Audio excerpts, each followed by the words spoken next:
Hi అండి, అందరు ఎలా ఉన్నారు? బాగున్నారా? Welcome back to our channel house wife diaries. ఈ వీడియోని మీరు ఫస్ట్ టైం చూస్తున్నట్లయితే కనుక వీడియోని చూసి లైక్ చేసి ఇంకా ఛానల్ని సబ్స్క్రైబ్ చేసుకోండి. ఈరోజు మన వీడియో ఏంటంటే నిన్న అంటే 6వ తేదీ జనవరి 2026 ఈరోజు మనకి సంకష్టహర చతుర్దశి వచ్చింది కదండి. అది కూడా మంగళవారంతో కూడిన చతుర్దశి అన్నమాట. దీన్ని అంగారక చతుర్దశిగా చెప్పుకుంటారు. ఈరోజు చాలా ప్రాముఖ్యమైనదండి. అయితే ఈరోజు నేను సంకష్టహర గణపతి వ్రతాన్ని అయితే చేసుకున్నానండి. ఈ వ్రతం ఎలా చేసుకున్నాను, ఇంకా ఈ వ్రతంతో నాకున్న అనుభవం ఏంటి అనేది ఈరోజు మీతో నేను షేర్ చేసుకోవాలనుకుంటున్నాను. వీడియోని చూసేయండి. అయితే నేను ఈ వ్రతాన్ని 7 నెలల క్రితమే ప్రారంభించానండి. అంటే అప్పటి వరకు మనకి సంకష్టహర చతుర్దశి మాకు ఎప్పుడు వస్తుంది ఏంటి అనేది కూడా తెలిసేది కాదు. అప్పటికి మేము తెలుసుకున్నాం ఈ వ్రతం మహత్యం తెలుసుకున్న తర్వాత మా ఫ్యామిలీ మెంబర్స్ అందరం అనుకుని ఇక నుంచి మనం ఇలా వ్రతం చేసుకుందాము ముడుపు కట్టుకుని అని చెప్పి అనుకున్నామండి.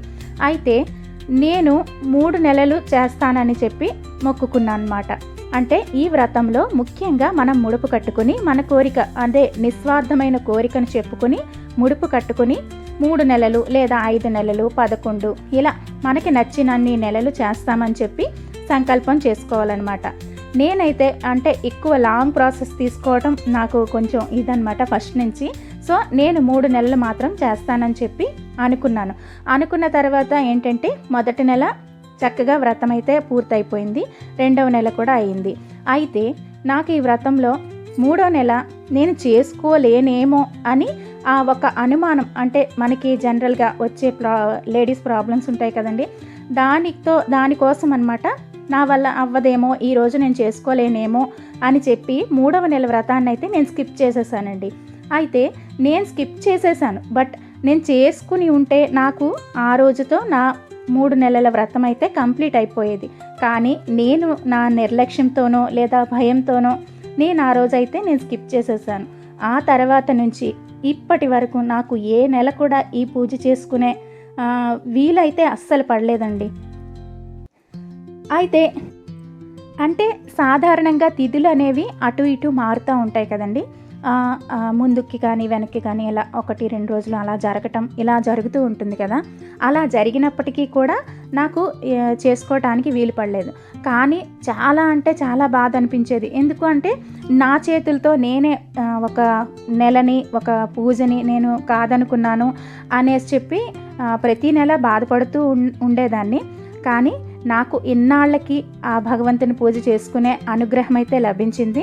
అంటే నేను ప్రతి నెల కూడా అనుకునేదాన్ని, ఎందుకు నేనేమైనా తప్పు చేశానా, నేనేమైనా పొరపాటు చేశానా, ఏదైనా లోపం ఉందా, లేదా దేవుడు నాకు ఎందుకు ఇలాగా నేను ఈ పూజ చేసుకోలేకపోతున్నాను, నాకు చేసుకొనివ్వట్లేదు అని చెప్పి చాలా బాధపడ్డాను. కానీ మనం ఏ నిందని అంటే దేవుడి మీద వేసుకోలేము. అది ఖచ్చితంగా మన తప్పిదమే అవ్వచ్చు.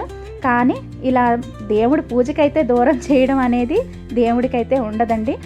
కాకపోతే మనం అనుకుంటాం మన బాధ అంతే. ఇది నా ఎక్స్పీరియన్స్ మాత్రమే, అలా అని నేను ఇంకేం చెప్పను. కాకపోతే ఈ ముడుపు కట్టినప్పుడు కోరుకుంటారు కదా, అంటే వ్రతం చేసుకుని మన కోరికని భగవంతుని ముందు పెడతారు. కానీ నేనేమనుకున్నానంటే నా కోరిక ఏంటంటే నీ పూజ చేసుకునే అవకాశం నాకివ్వు అనేదే నా కోరిక.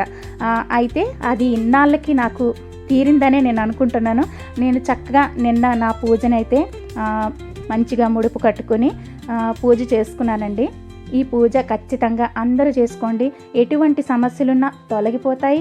ఇంకా మనం పూజ చేసుకుంటే ఆ పాజిటివ్ వైబ్స్ మన ఇంటి మీద, మన హెల్త్ మీద, పిల్లల మీద ఖచ్చితంగా ఉంటాయన్నమాట. అయితే ఈ పూజలో మనం పొద్దున్న ముడుపు కట్టేసుకోవాలండి. ఈ ముడుపులో ఎర్ర గుడ్డ ఉంటుంది కదా, ఎర్ర క్లాత్ని తీసుకొని దానికి ఒక బొట్టు పెట్టేసి 3 గుప్పెళ్ళు బియ్యాన్ని వేసుకొని తమలపాకులు, ఇంకా 2 పోక చెక్కలు, 2 ఎండు ఖర్జూరం పలుకులు, ఇంకా పువ్వు, మనం ముడుపు కడతాం కాబట్టి ఒక 11 రూపాయలు లేదా 101 రూపాయి ఇలా అనుకొని డబ్బులు వేసి దాన్ని ముడి కట్టేసుకొని దేవుడి దగ్గర పెట్టేసుకొని మనకి విఘ్నేశ్వరుడి అష్టోత్తరాలు ఉంటాయి కదా, మొదటగా మనం సంకల్పం అయితే చెప్పుకోవాలి. ఆచమనం అది చేసుకొని మన గోత్రనామాలతో మనం పూజ అయితే చేసుకోవచ్చు. ఇక్కడ పొద్దున్న పూజ అయితే చాలా సింపుల్గా, అంటే మనం ముడుపుతో ఈ పూజ స్టార్ట్ అవుతుందన్నమాట. ఈ పూజ అయిపోయిన తర్వాత మనము ఇలా పసుపు గౌరీని, పసుపు గణపతిని కూడా చేసుకుంటాము. చేసుకున్న తర్వాత మన గణపతి అష్టోత్తరాలు కూడా చదువుకోవాలి, గౌరీ అష్టోత్తరాలు కూడా చదువుకొని హారతి ఇచ్చుకొని పూజను ముగించుకోవాలన్నమాట. అంటే మనం సంకష్టహర గణపతి పూజ చేస్తున్నందుకు మనకి విఘ్నాలు రాకుండా మనం ప్రతి పూజలో మనం విఘ్నేశ్వరుడికి పూజ చేస్తాం కదా, అలా అన్నమాట మనం ఆ పసుపు గణపతిని పూజ చేస్తాం. ఇలా పొద్దున్న పూజ అయిపోయిన తర్వాత మనము రోజంతా ఉపవాసం ఉండాలండి.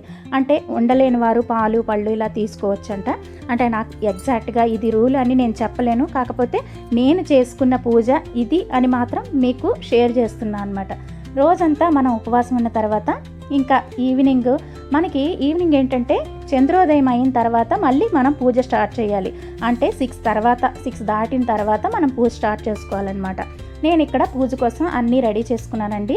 మనకి ఇక్కడ గరిక అవసరం ఉంటుంది, ఇంకా పత్రిలు కూడా అవసరం ఉంటాయి. మనకి పత్రి దొరకనప్పుడు ఖచ్చితంగా మనకి గరికని మించిన పత్రి ఇంకేముంటుందండి వినాయకుడికి, ఇంకా దాంతో పూజ చేసుకోవచ్చు.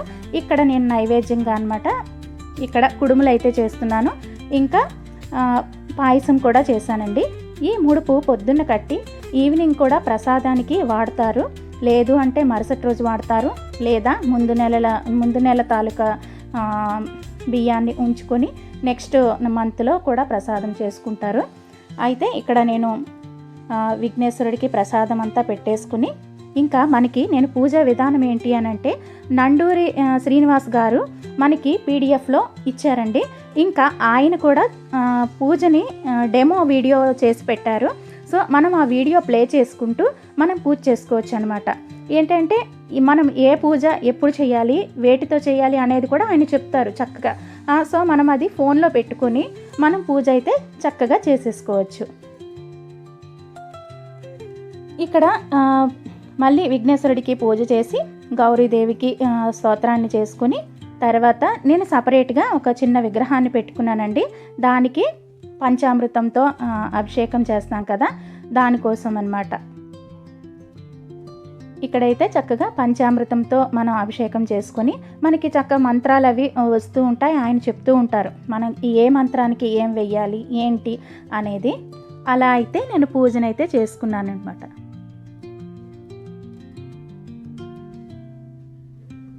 మనకి పంచామృతం అభిషేకం అయిపోయిన తర్వాత మళ్ళీ మనం శుద్ధజలంతో ఆయన్ని శుద్ధి చేసేసి బొట్టు అది పెట్టేసి ఇప్పుడు మనకి పుష్పాలు పత్రి వీటన్నిటితో పూజ ఉంటుంది.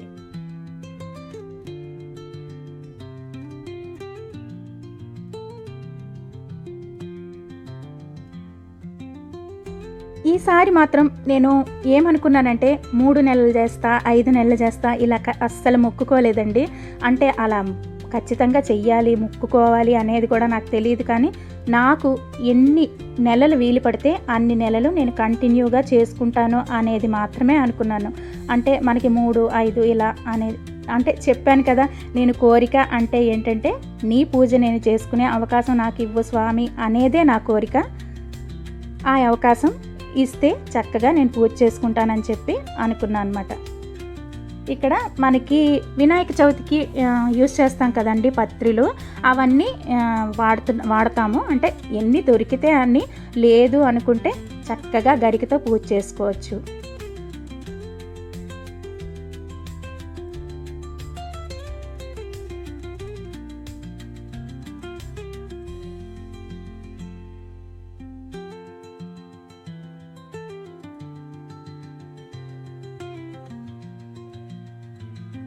ఈ పూజని ఫస్ట్ ప్రారంభించాలి అనుకుంటే మంగళవారంతో కూడిన చతుర్దశి రోజు ప్రారంభిస్తే చాలా మంచిదండి.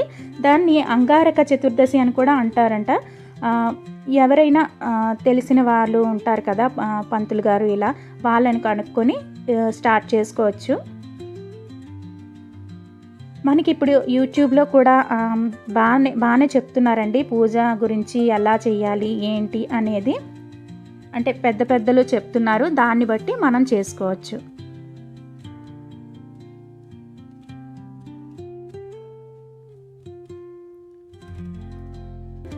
నేను చెప్పాను కదండి, ఇంకా నండూరి గారి ఈ వీడియో ఉంటుందని చెప్పి, మనకి ఏమేమి అవసరం ఉంటాయి, ఏ పూజకి ఎలా ఏం వాడుకోవాలి, ఇవన్నీ కూడా ఆ వీడియోలో నీట్గా ఉంటాయండి. లేదు మనమే చదువుకోవాలి అనుకుంటే పీడిఎఫ్ డౌన్లోడ్ చేసుకొని మనం చదువుకుంటూ మనం చేసుకోవచ్చు. ఇక్కడ 11 గరిక కట్టలు కట్టాలి. అంటే ఒక 2-3 పోచల్ని కలిపి ఒక కట్టలా కట్టి దానికి మంత్రాలు ఉంటాయండి ఆ 11.